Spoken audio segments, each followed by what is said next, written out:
to our preview of the Super Bowl here at the American Center in Moscow. My name is John Spurney, and I'm here with my buddy Steve Warshaw. We're going to be talking to you about, there's Steve. I'm talking to you from Los Angeles, California, where it is 9 o'clock in the morning. Steve, where are you? Oh, you're muted. Kansas City Chiefs. Yes. Yes. Steve is a Kansas City Chiefs fan. We'll be explaining that a little later. So the Super Bowl is kind of not just a sporting event in the United States. It's one of the biggest days of the year. It's almost like an American holiday.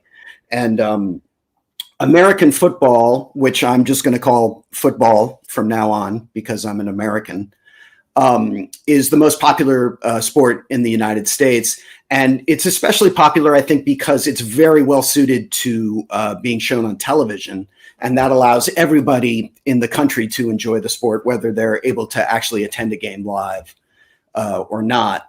And, you know, in this era of the internet and streaming, and when people can kind of watch whatever they want to watch, whenever they want to watch it, football is one of the few events that you really need to see live in real time to appreciate. And so that creates an excitement that doesn't exist for some other things on television. And in fact, in last year, in 2023, of the 100 most popular television programs in the United States, or most watched, 93 of them were NFL games. So NFL football is an incredibly popular thing in the United States, and the Super Bowl is the biggest game of the year. It's the last game of the year. It's the game that decides the champion of the year. And so it's a big deal. But the other thing about the Super Bowl is that it really transcends being just a sporting event. It's a social occasion that even people who don't like football participate in. And that's what makes it such a big sort of holiday in the United States.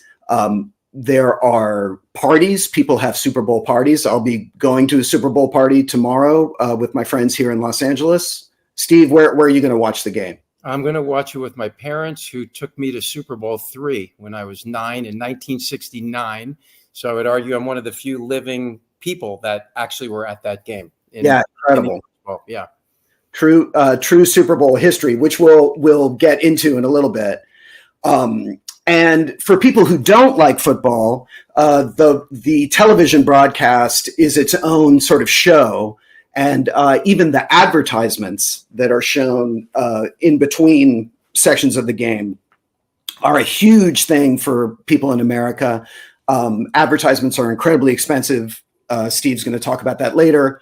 But they have very high production values. A lot of times they're only shown once a year at the game. They tend to feature celebrities who don't usually do advertisements.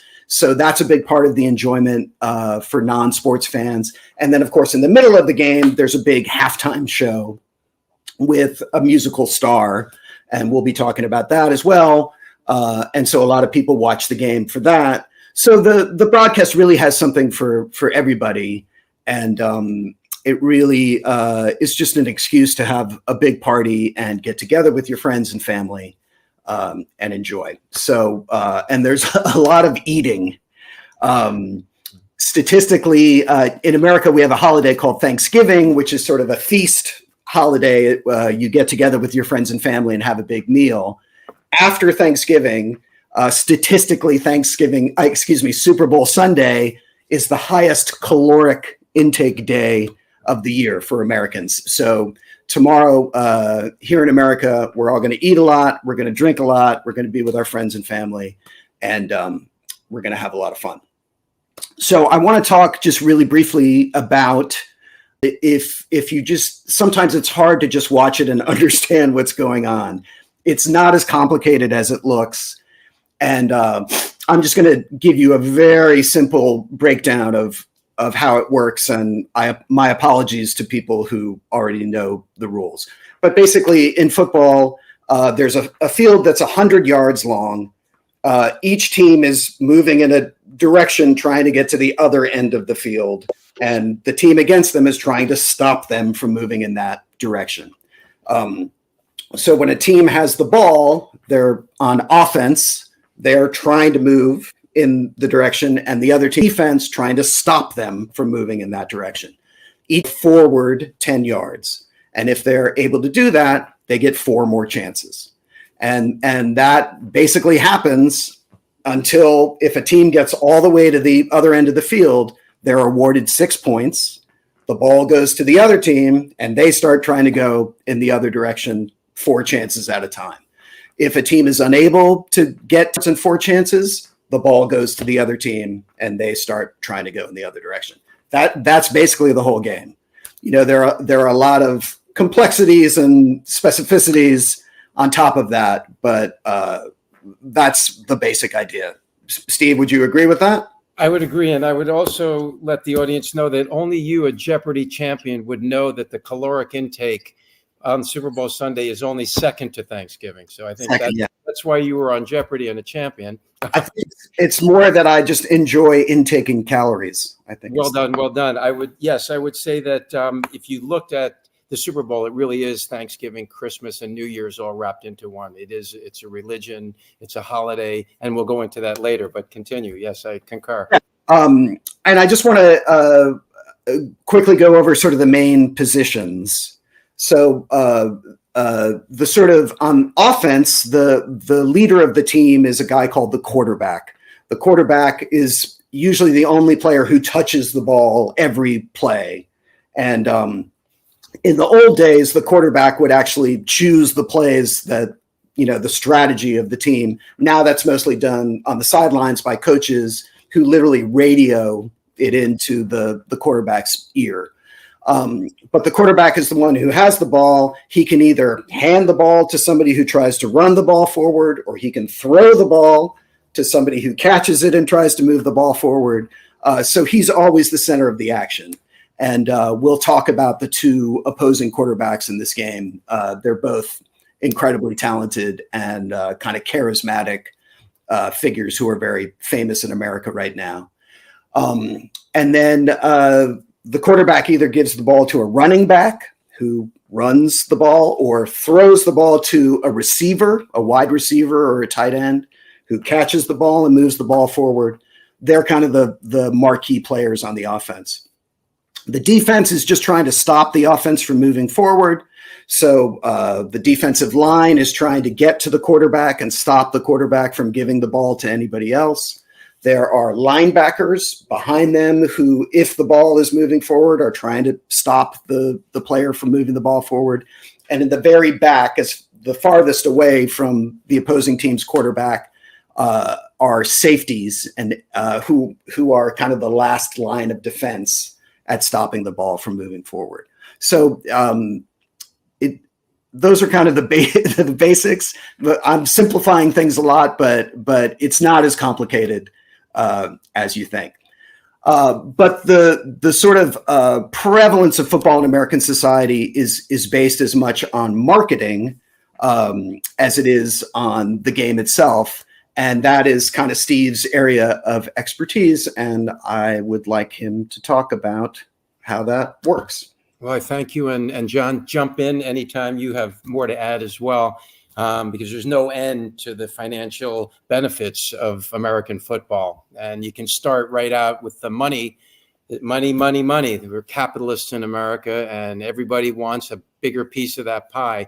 So right now, the Super Bowl pie, if you want to buy a 30-second television spot on tomorrow's game, it's going to cost you $7 million for 30 seconds.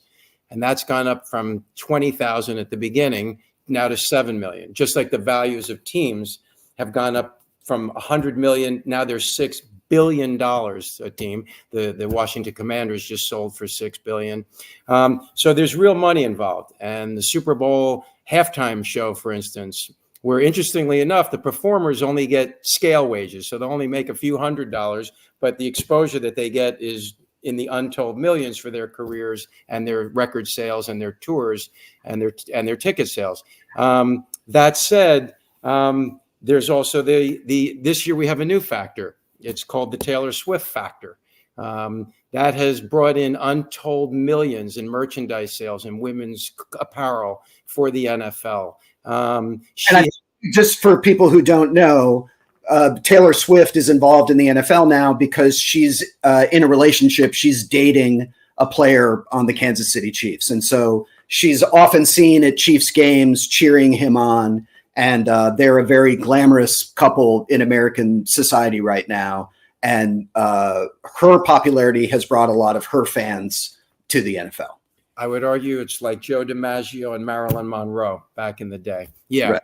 So the NFL has had a lot of trouble luring female fans all these years. It's pretty much a male-dominated demo.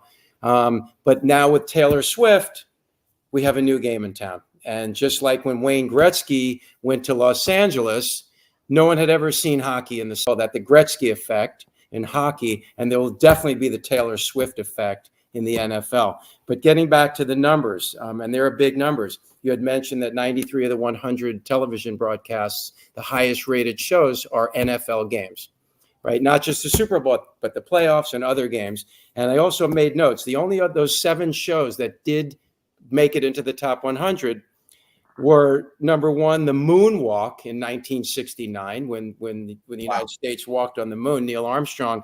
That got the highest audience back using today's numbers.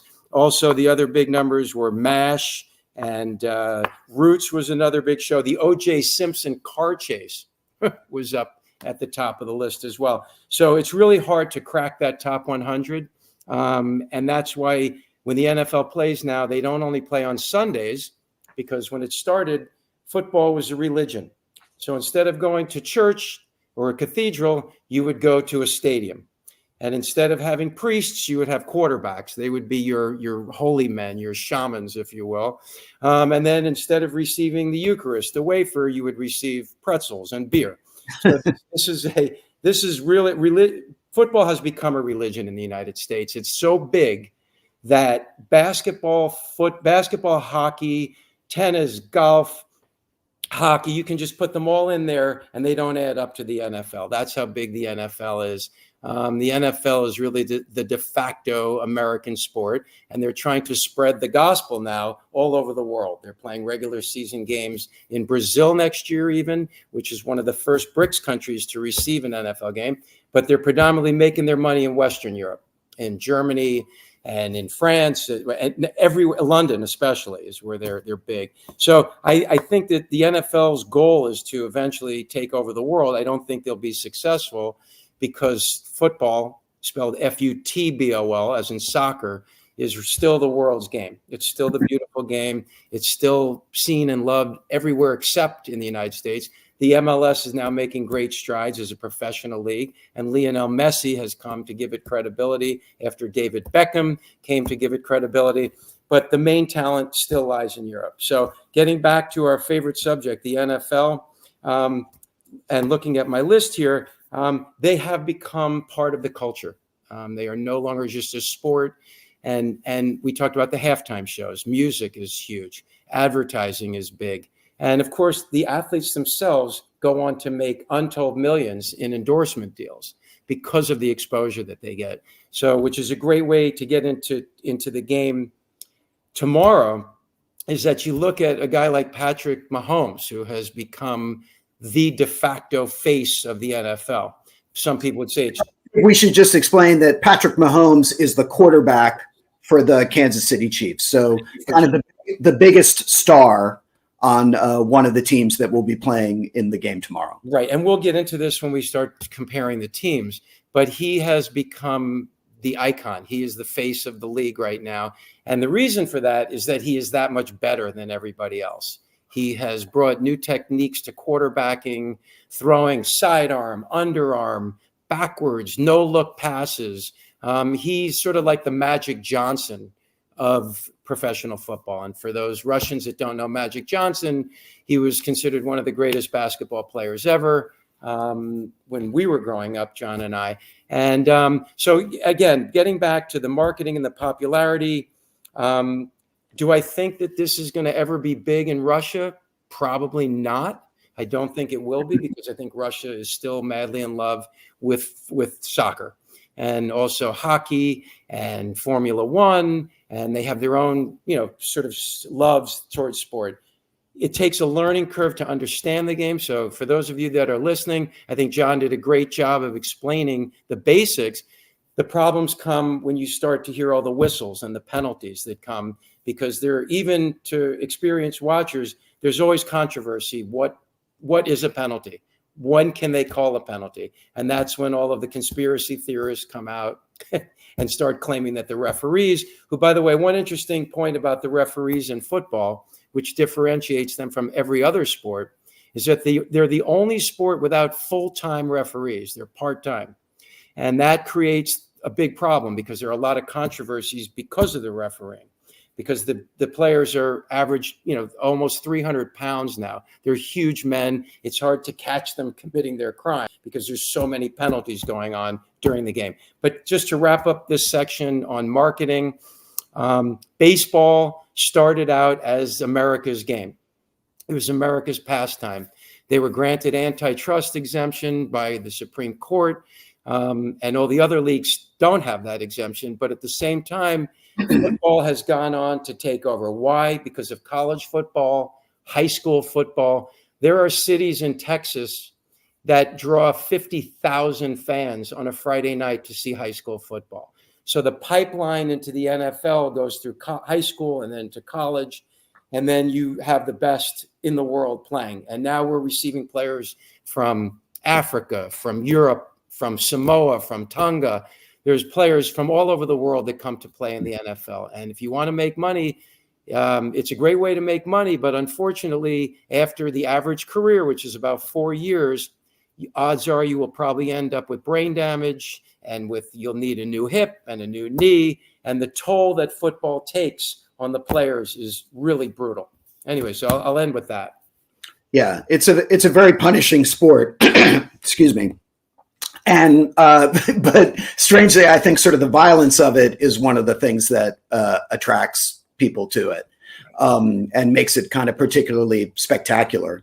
So the game tomorrow is between two teams. The NFL is divided into two conferences: the AFC, the American Football Conference, and the NFC, the National Football Conference. The Super Bowl is the best team from the AFC playing the best team from the NFC to decide the championship of the entire league.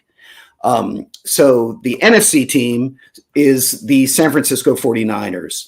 And I am not really a 49ers fan.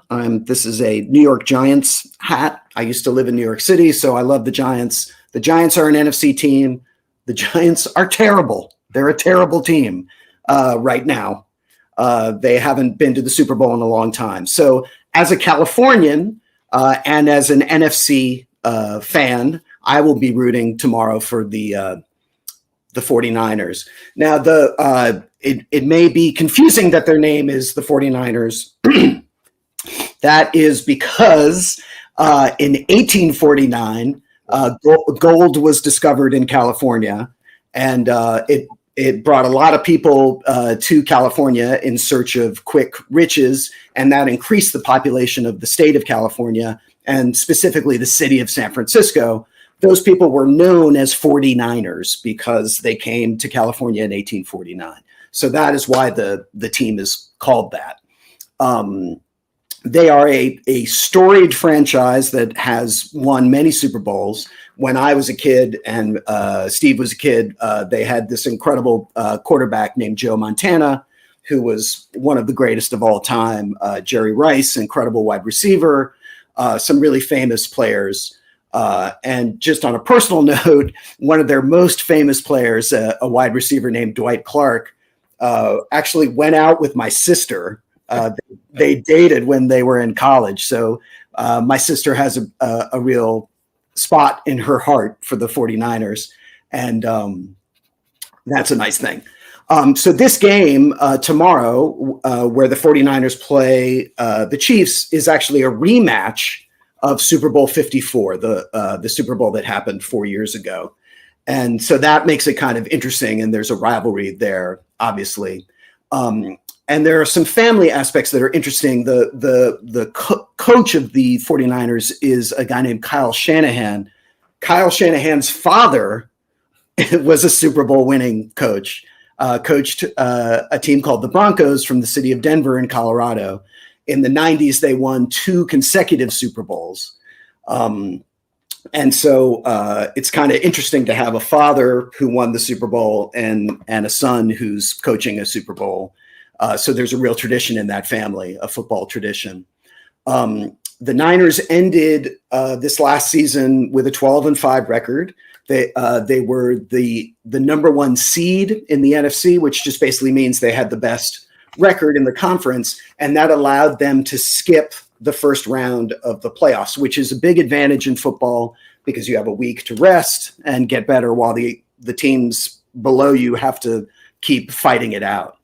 And in the championship game, the game that they won that brought them here to the Super Bowl, they played against a team from Detroit called the Lions. And that was a really interesting story to Americans because the Lions have never, I think, Steve, never played in the Super Bowl, right? Right. They haven't even won a playoff game in like 30 years. Yep.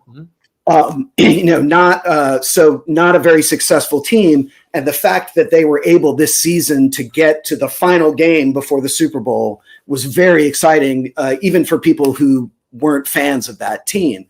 And in that game, which was just 2 weeks ago, at the half point of the game, the 49ers were behind 24-7. They were losing badly. And it looked like the game was over. And then in the second half, they came back and they scored 27 straight points and obviously won the game, which is why they're in the Super Bowl. So that was a very dramatic, probably, I think, the best playoff game of the year.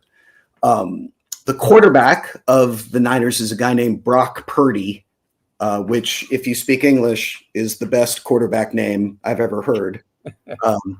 Brock Purdy. And he's young. This year was the first year he started. Last year he was a rookie, a new player. And even as a rookie, in his first season, the Niners made it all the way to the championship game. They didn't make it to the Super Bowl. But for a rookie quarterback to do that is very impressive, and he became the starting quarterback. He finished this last season with the highest passer rating in the league. So throwing the ball, he's very, very good at throwing the ball. Probably not as good as Patrick Mahomes, who Steve will tell you about in a minute. But the Niners also have a great running back, a guy named Christian McCaffrey, who led the league in total yards and touchdowns. And the Niners have 3 receivers, the guys who catch thrown balls, who got more than 1,000 yards this season, which is a really big achievement. And in the past season, the Niners are the first team in NFL history to have 4 players get more than 1,000 yards in a season, which is just a very impressive record. So if the 49ers win this game, they will be the first NFC team ever to win 6 Super Bowls. They've won the Super Bowl before. And I think there are only 2 other teams that have won 6, and they're both AFC teams. So, the Niners are a really formidable team, maybe not as formidable as the Kansas City Chiefs. And Steve is a Kansas City Chiefs fan. We saw his shirt earlier, and he is going to tell you about Kansas City. Yes, and since you're a Jeopardy champion, I will let you know those 2 teams that won 6 were Pittsburgh and New England, right? That would be the other 2 AFC teams. New York Jets have won a total of 1. They won 1 Super Bowl, the New York Jets, and that was in 1969 when I was there. And let me just go back to explain how the Super Bowl started. Since we'll go back for a second. In 1967 was the first Super Bowl, and it was between the American Football Conference and the National Football Conference. I'm sorry, back then it was the AFL, the American Football League, and the National Football League, and then they merged into one league called the NFL with 2 conferences, the American Football Conference and the National Football Conference. And here we are again, 58 years later with that format. So the first 2 Super Bowls were won by the National Football League, National Football Conference. And then finally, Joe Namath in New York broke that. They were 18-point underdogs. They were the big underdogs in Super Bowl III. And by winning that game, they put the American Football Conference on the map, because the American Conference was the new team, the new league, and the National Conference was the old league. So they were concerned about whether they were going to ever be able to be on the same level of play. And then in Super Bowl III, that's when history was made. And let me just say, it's a very famous game in American sports history, because the Jets were not expected to win, and their quarterback said, "We will win the game," like outright before the game even started. And people kind of laughed at him for saying that, because they were seen as not as good of a team, and they won. And right. So it was a very dramatic victory.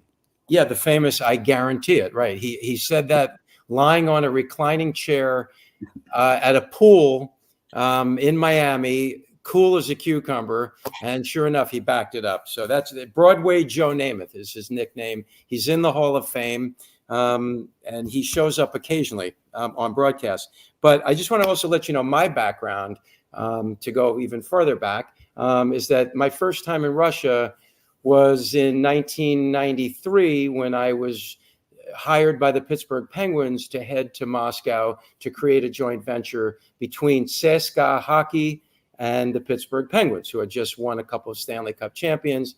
And the mighty Red Army team of that's the nickname that the United States gave Central Sports Club of the Army. We called them the Red Army hockey team.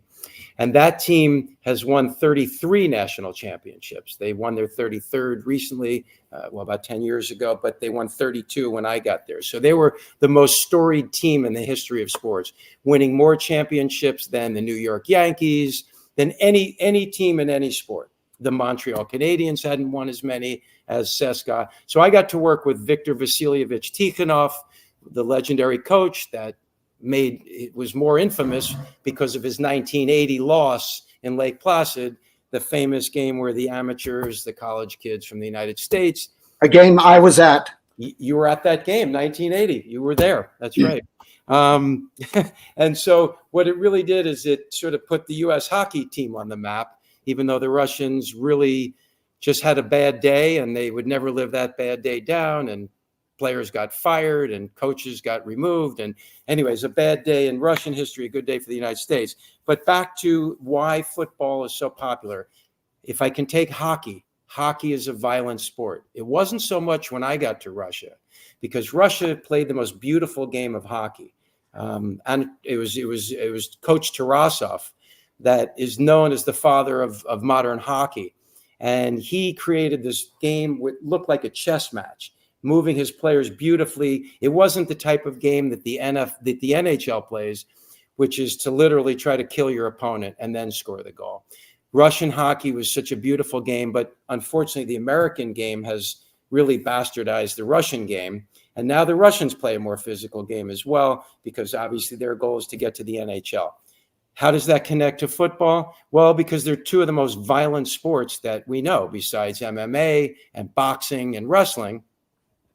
Violence seems to sell in sports. And that's why I think it's such a popular game in America, because it's so violent. And I think it's really a dangerous sport because of all the brain damage and head injuries and really life-changing injuries. Most of the football players that I know that I used to represent, including Joe Montana was one of my guys back in the day. And most of them are really, they're suffering right now. So this is a topic for another day. But as fans, we have to watch this sport and say, are we literally creating brain damage for our own enjoyment? Are we any different than the Roman gladiators, that would wait for the emperor to give the thumbs down and then have someone finish them off? I really wonder how violent this sport can be. And tomorrow, I guarantee that you're going to see players getting taken off the field in stretchers. Sometimes they're going to be taken into this blue tent, which is where the doctors evaluate them, which is the same tent that they use in horse racing before they put a horse down after they get hurt. So it's a really violent game. And I don't want the fans to realize that. I want the fans to realize that even though they're watching this and it seems so beautiful, it's really ugly because a lot of these guys will suffer for the rest of their lives just for this 4-year window, which is the average length of an NFL player. Anyways, yeah.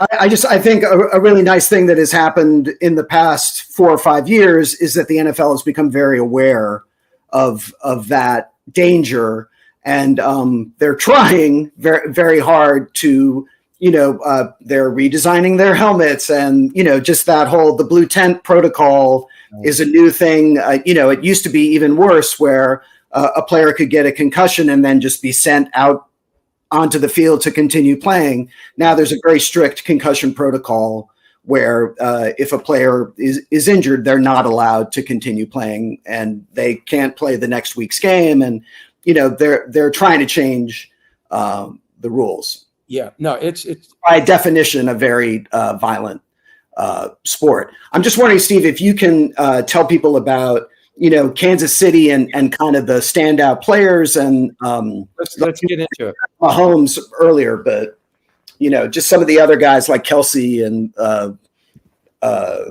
stars. No, I'd love to. Yeah, and again, just to end our discussion on injuries, the NFL is trying to help, but at the same time, Charles Darwin is spinning in his grave because of the fact that humans have become so big, so fast, so strong, and then with drugs to make them even bigger, something's got to give. You got two trains crashing into each other, and that's why. But getting into the best and the best of the sport, let's look at some of the stars that you're going to watch tomorrow.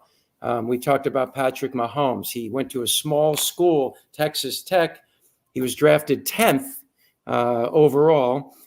Which is, in the first round, one of the top 10 picks, versus Brock Purdy, who you mentioned earlier, was the last pick in the draft.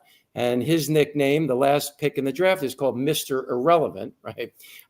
Patrick Mahomes has become Mr. Relevant. He is the one to watch.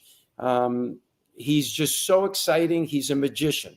So when you watch the game tomorrow, watch what he does. He can pass without looking. He knows where all of his players are on the field. He's got this sort of intelligence with space and distance, and there are very few human beings that have this. He's one of them, and that's why he stands out at the top of the game. Travis Kelce, who you mentioned, Taylor Swift's boyfriend, I think that's probably how he'll go down in history, even though he's one of the greatest tight ends. Now, a tight end is a player that catches the ball, but also blocks and runs, and has a lot more responsibility. They're bigger, they're stronger, they're more like a freight train than an express train, like a bullet train, if you will, that travels 300-400 miles an hour. Those are the receivers, and those are guys like McCole Hardman and a rookie, Rashee Rice. These are the fastest guys out there. These are the greyhounds. These are the thoroughbred animals. Whereas Travis Kelce is more like a big Clydesdale, a huge horse that knocks people over, drags people with him. He's exciting just to watch because he's hard to take down. His gravity is just he's tough to knock down. So he's exciting to watch. And what's also exciting for those new fans of yours, the hardest part of football is to catch this strangely shaped piece of pigskin. It's made out of, the football is made from pig's skin, right? So it's wrapped around, and they're pressurized between about 13 pounds per square inch. And you have to catch this ball that's going to be thrown at you. That's the easy part. The hard part is when you have 3 250-pound linebackers zeroing in on you, that one's hitting you in the head, well, hopefully not the head, one's hitting you in the shoulders, one's hitting you in the back, one's hitting you in the legs, and you got to hold on to the ball. That is one of the hardest things to do in professional sports, is to hold on to a ball. And you'll also see tomorrow, very interesting, there's a new technique in the NFL where players try to punch the ball away from the players. So when they miss the ball, they're punching the players. So guys are getting punched, they're getting kicked, they're getting spit at, and most of the action happens in the trenches, we call it, where these big 320-pound offensive linemen and defensive linemen are pushing and fighting and blocking and holding to make holes for their running backs and create space for their skill position players. there is so much awful things going on there. People are biting each other. They're spitting at each other. They're grabbing them where they shouldn't be grabbed.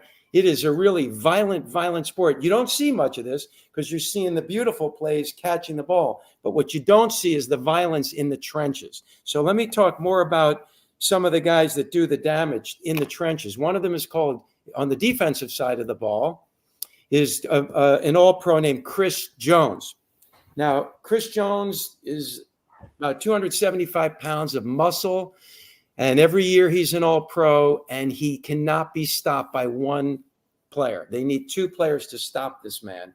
So anytime you put two players on one player, there's a free player.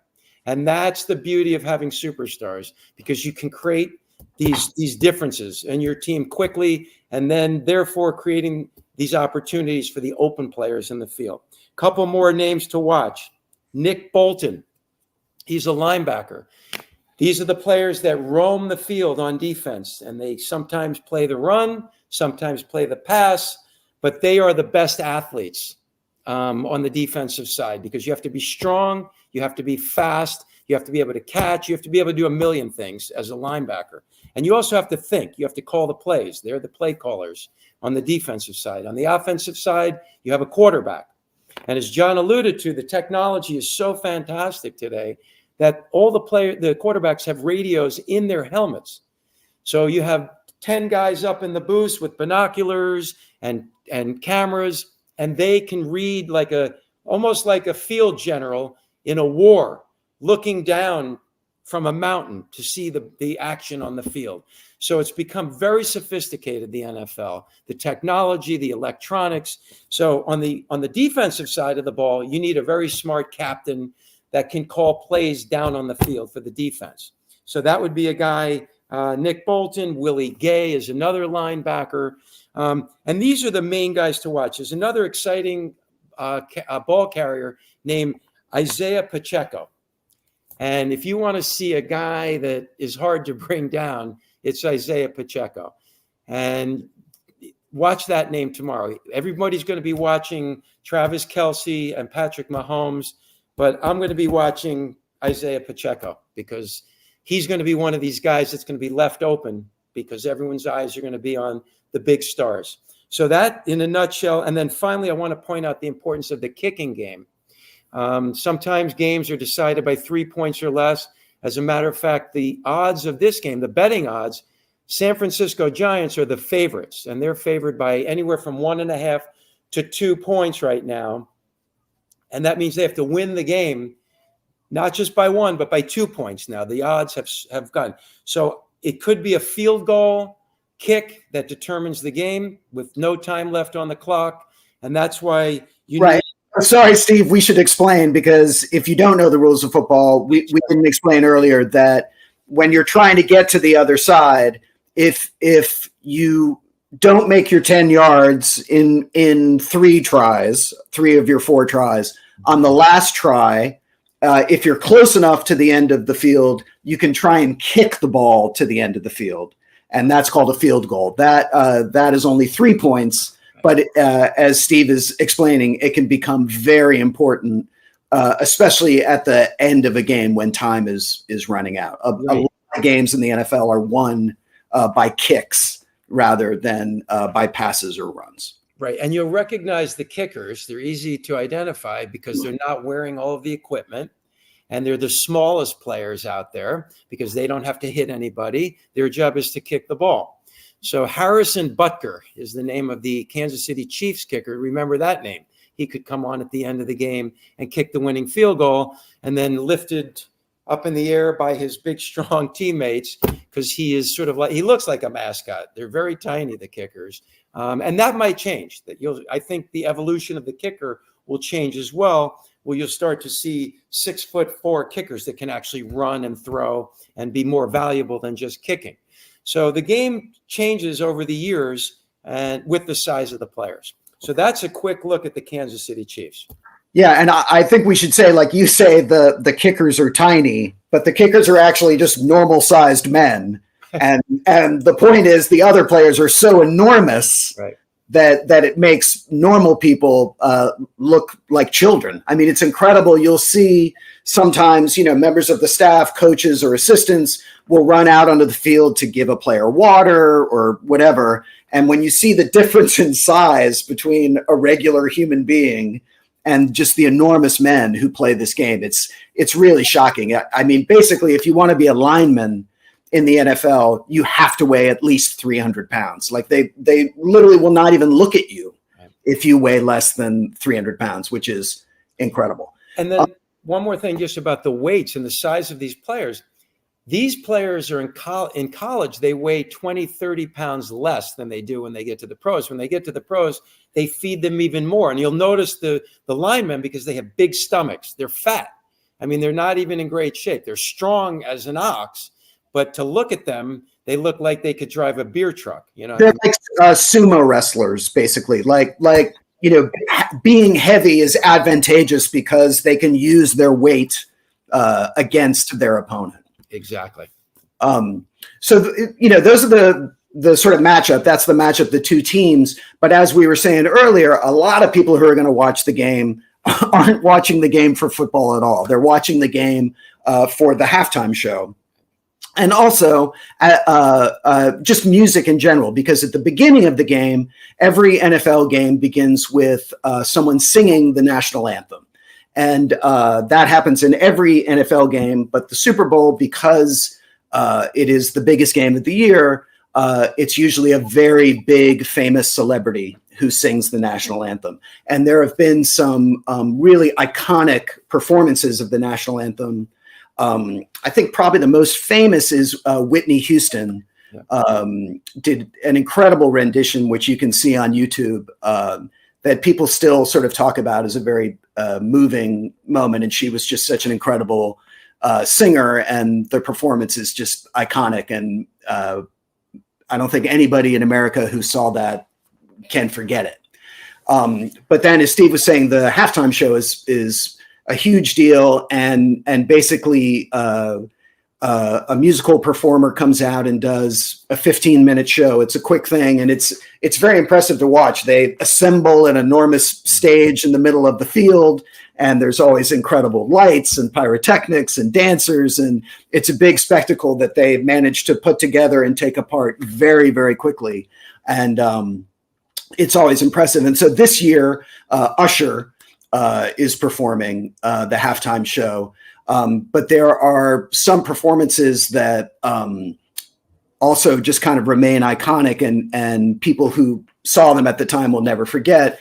Michael Jackson famously performed in 1993. One of the most famous is Prince. Did it in 2007, and it was in the middle of a rainstorm. So he performed in sort of the pouring rain, and it was great. Beyonce did it. Lady Gaga did it.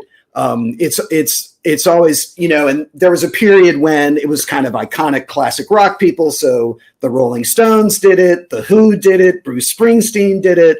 It's really kind of one of the greatest honors in American show business to be asked to play at the Super Bowl. And as Steve was saying, you don't really get paid for it. It's more for the exposure.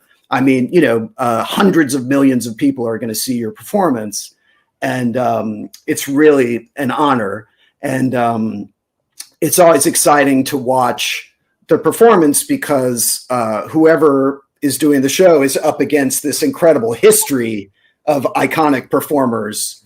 And so it'll be really interesting to see Usher this year and what they come up with for his performance. I think we're going to take some questions now, and I'll throw this to you, Steve. Why is the Super Bowl held in Las Vegas? Well, it's nice and warm, and it's also Las Vegas has become the new sports city in the United States. There was a time when leagues were not allowed in Las Vegas because of the gambling. And that's why most leagues stayed away from Las Vegas and Nevada. Today, gambling is one of the biggest revenue streams in pro sports. And the amount of money streaming in tomorrow is going to be in the billions on this game. There'll be over 150 million people watching the game here in the States, and then many hundreds of millions in the world. But gambling is the reason that they have stayed away from Vegas. The NFL likes to go to warm weather climates. Most of the games that you'll see are either in Florida, Arizona, or California. Right? Yeah, I think we should just point out the game is in Las Vegas this year, Right. but the game is in a different city every year. Correct. So this year it just happens to be Las Vegas. I think the league likes it better to have the championship game, if possible, in a closed state, so that weather has less of an impact. Or if that's not possible, as Steve was saying, in a warmer climate. Right. Because football is a winter sport, and a lot of football games are played in snow and rain, and that's actually kind of a great part of the game, the weather aspect of it, right, during a time of year when there's a lot of bad weather, depending where in the United States the game is being played. But I think they like the championship game to be less affected by that. Correct. So it tends to be in places that are warm, as Steve was saying. Right. So yeah, a lot in Florida, a lot in Southern California, where I live. Right. And if not, in a closed stadium where weather hopefully won't have much of an effect on the game. Right. It is in Las Vegas this year, but it's not in Las Vegas every year. Right. And another reason the NFL likes to reward new stadiums with a game. So this is a new stadium in Las Vegas that was built for the Raiders, who left Oakland, right, to go into the desert. And so that's another reason. And the third reason is the gambling. I mean, it's become a major part of the NFL. 10 years ago, you would lose your job if you were associated with gambling. And now you get endorsements on television. So the NFL has completely changed their view of gambling. So that's another reason it's in Las Vegas. Yes. Here's a question. If you played football, what position would you play and why? Me? I'm asking you. I would have to be a kicker. Or asking you. You'd be a kicker? I would have to be a kicker. If not, I would be dead after the first. If I played football, I would die on my first play. I would be steamrollered out of existence.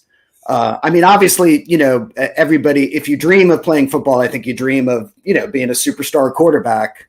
The quarterbacks are the stars. Right. And if, as long as it's just a fantasy, I think, I'd like to be a quarterback, but and just so you know, one piece of trivia for the audience, back in the old days, the offense also played defense.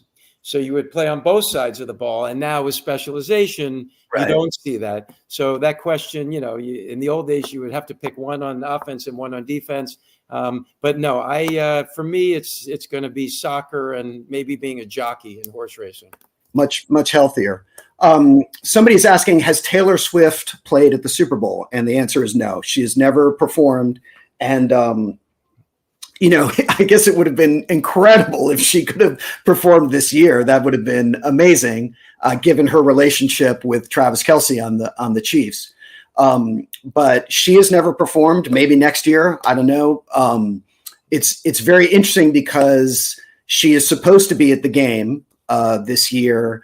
And incredibly, tonight, she is playing a show in Japan and is going to get on a plane immediately after that show and fly to Las Vegas so she can watch her boyfriend play in the game.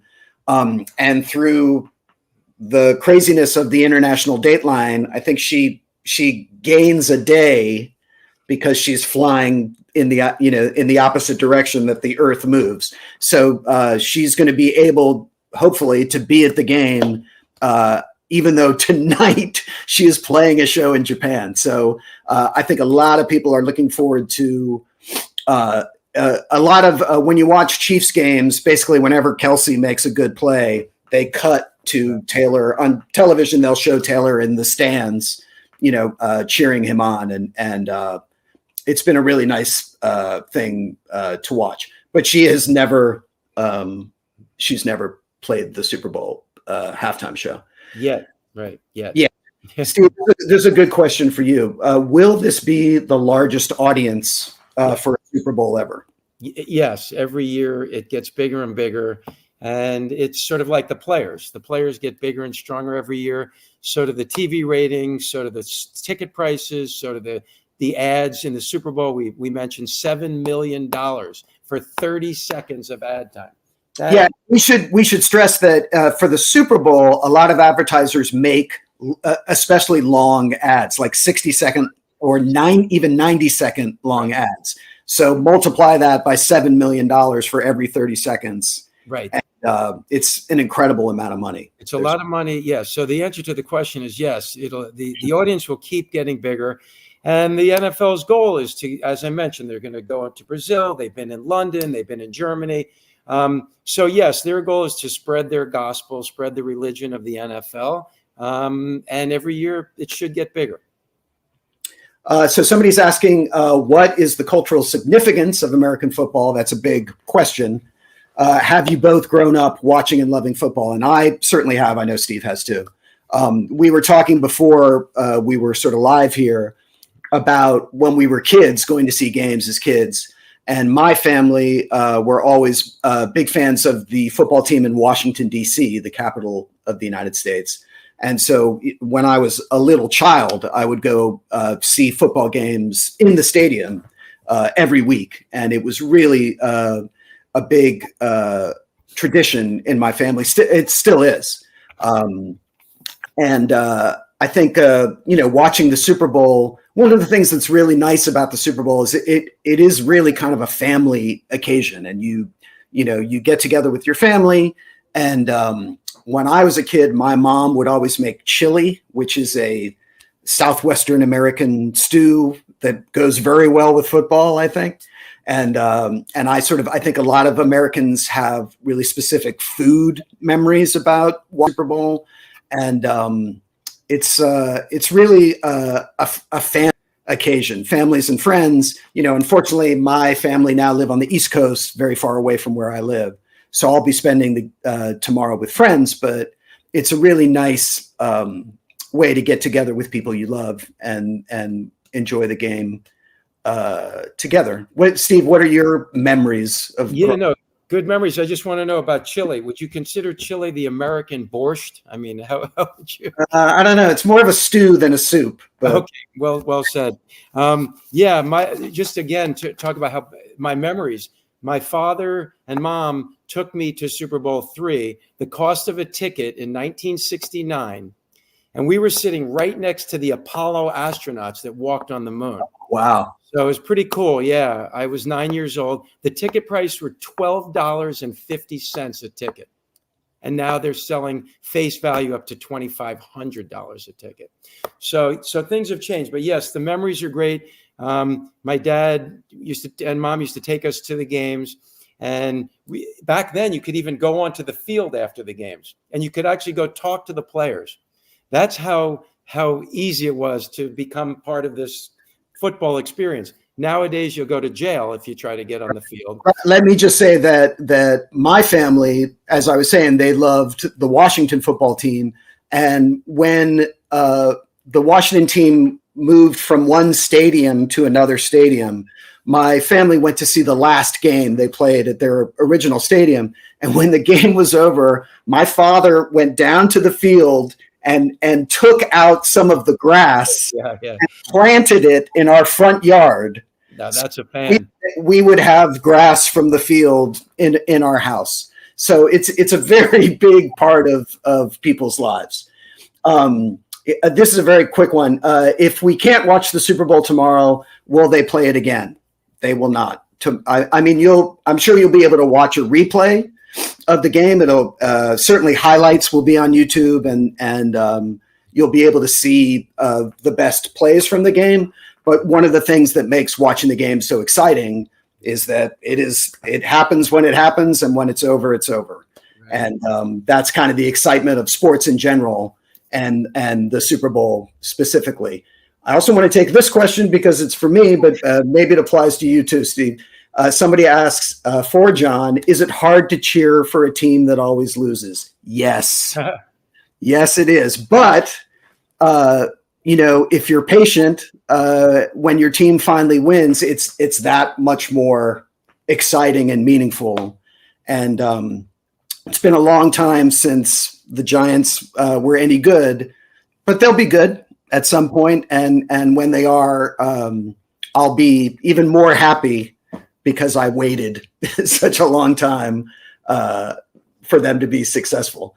Someone asks, do you have any favorite halftime performances at the Super Bowl, the ones that you consider to be spectacular? Steve? Michael Jackson. I mean, easy. He was the king. Probably the greatest entertainer in American history. If you had to pick one, I would take Michael Jackson. And he killed it. He was great. And Michael Jackson appealed to every demographic. And that's what's really nice. That's what's great about Michael Jackson. So I would take Michael Jackson. How about you? I think Prince. Nice. I just remember, and just the fact that it was raining, made it so, I don't know, real. And, to see him play Purple Rain in the middle of a rainstorm was very memorable to me. And I also just kind of remember there was like incredible guitar playing. His guitar playing was amazing. Right. So one last question. Mm-hmm. What is the one thing you love most about football? You first, John. Boy, that's a good question. It's really interesting to me, and this will sound sort of intellectual, but I think it's something that if you're a football fan, you can't appreciate until you've watched the game a lot. But and I'm not sure if I said this earlier, but football is very rigidly timed. Right. There's a clock, and the clock starts and stops at very specific times, and coaches that are good use the clock, use time to their advantage. And just to give you an example, if the game is almost over and you don't have much time, if you throw the ball to the sidelines and someone catches it and goes out of bounds, that stops the clock. So a good coach will specifically try to go to the sides so that the player stops the clock, and thus giving the team more time. And so the strategic use of time is something that I really appreciate about football as a game. And I think people who don't watch it think it's just a bunch of guys beating each other up. And there really is a lot of strategy, and there is an intellectual side to it. And that's kind of what obviously I just enjoy being with my friends and watching a game and eating and drinking. The social aspect of it is probably what I love the most about it. But what I love about the game is time, the way it uses time. Right. Which is the antithesis of soccer, which lets the clock run, and there's no accountability. Yeah. For me, if I had to, what I most love about football is that I think you get for 3 hours, it's perfectly timed. It's about 3 hours. You get to watch the best athletes in the world. I mean, these receivers, not only can they catch the ball, but they are taking such the 10,000 hours, the years of experience. I mean, they've been playing since they're kids. So you're seeing the best in the world playing literally controlled war. It's a war out there. And what they do within 3 hours is mind-boggling. So I think of all the sports, I think football it's the most violent, but at the same time, skill and coordination, teamwork. It's phenomenal. Yeah. And I'll say one last thing that I also love about football. Good point. And if you're a baseball fan or a basketball fan, there's 100-something games a year, right. And each individual game is not necessarily that big. But in a football season, if you lose one game, it's very important, and that kind of makes each game feel more important. Amen. And more meaningful. So I think we're out of time. I want to thank everybody for watching. Thank you so much for your great questions. I want to thank the American Center in Moscow for sponsoring this event. I hope, I'm not sure exactly how one watches the Super Bowl in Russia. I hope it's available, and that you find a way to watch it. And I hope you enjoy it and use it as an excuse to get together with your friends and your family and have a nice meal and have some drinks and enjoy the halftime show. And I want to thank Steve. Take the Chiefs. That's my final comment. Kansas City Chiefs will win tomorrow. Oh yeah. I'm rooting for the Niners. Did you say the Niners are favored? Yes. Oh, just by 1 point. 1 or 2. Yeah. Yeah. I mean, to me, I just hope it's a good game. I hope it's an exciting game. Sometimes Super Bowls are blowouts where one team dominates, and I just want to see a very evenly matched game with, excitement. And, but whatever the game may be, I hope you all enjoy it. Thank you so much. And we'll see. Thank you, John. Thank you.